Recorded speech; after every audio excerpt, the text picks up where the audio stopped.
Yo, salut tout le monde, c'est Final Fight 4 à l'appareil, j'espère que vous allez bien. Aujourd'hui on se retrouve pour l'épisode 2 de Dragon Ball Super, enfin de Super Dragon Ball Heroes plutôt, et donc pour la review de cet épisode. Comme vous l'avez vu dans le titre, est-ce que le fanservice fait tout ou pas dans cette série Dragon Ball, cette série Super Dragon Ball Heroes? Et ben j'ai envie de dire pas vraiment, parce qu'il y a quand même vraiment le niveau, au niveau du scénario, il y a quand même beaucoup de lacunes. Et c'est encore un épisode super court et super rushé du coup. En fait, donc on a enfin l'arrivée donc du Super Saiyan, en fait du Saiyan maléfique, voilà, qui est 100% maléfique. Même Vegeta dit qu'il n'a jamais ressenti une énergie de Saiyan aussi maléfique.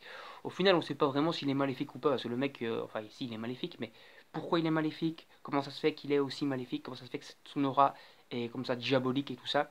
On n'en sait foutre rien, parce que le mec il est emballé là dans son camisole de force, etc.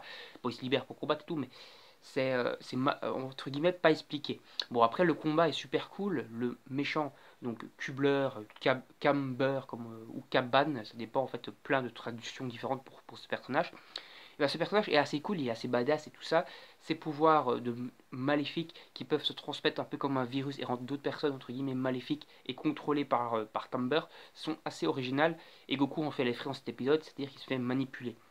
En fait, on se retrouve avec un truc pour l'anecdote qui était le scénario de base de Beerus. C'est-à-dire en fait que Beerus n'avait pas au final, ne devait pas être au final être un dieu de la destruction, mais ça devait être en fait un méchant qui s'appelait Virus, et donc Beerus. En fait, Toriyama a mal interprété entre guillemets le nom qui lui avait été soufflé de Beerus.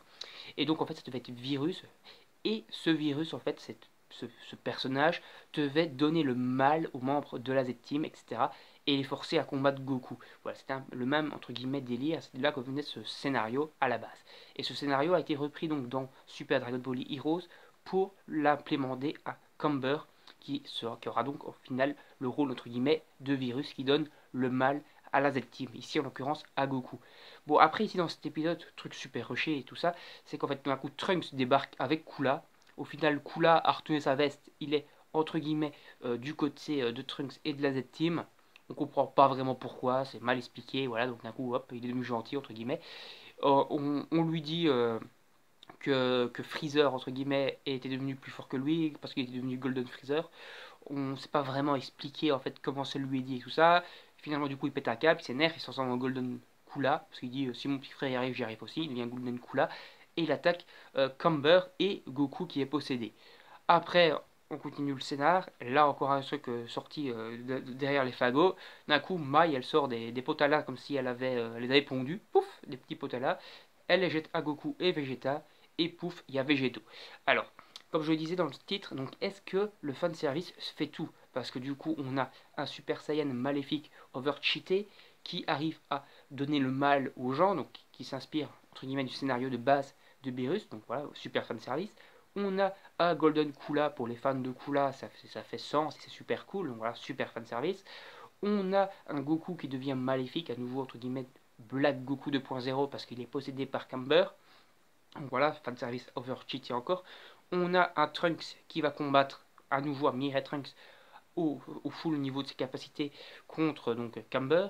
On a un Végéto, voilà, Végéto, fanservice, là tu peux pas plus fanservice. Donc est-ce que le fanservice overcheaté à ce niveau-là, donc vraiment que du fanservice, est-ce que ça fait un bon épisode?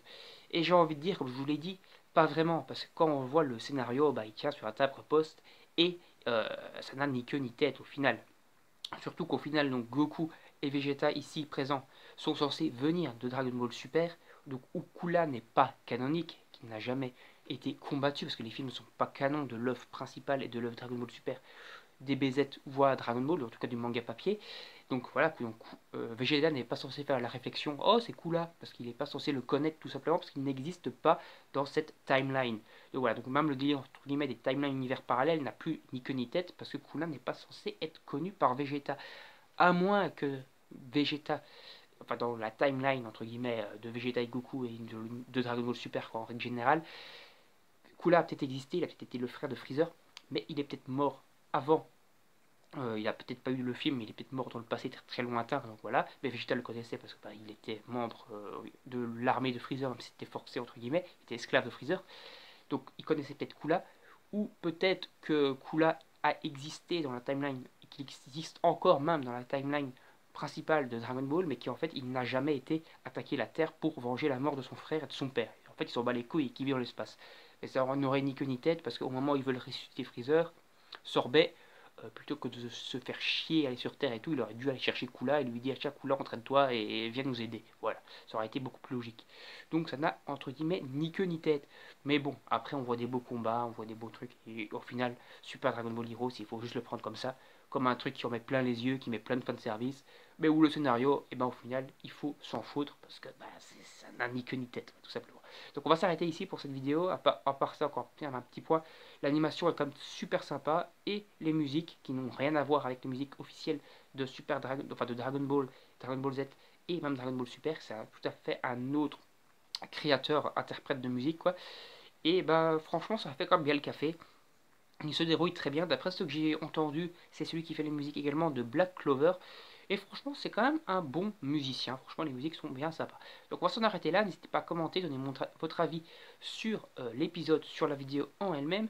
Et donc également sur ce que vous en pensez vraiment de ce côté. Est-ce que le fanservice fait tout ou pas du tout? Est-ce que vous auriez aimé un meilleur scénario pour Super Dragon Ball Heroes? Ou si vous êtes content en l'état de cet épisode et donc des deux membres du premier épisode.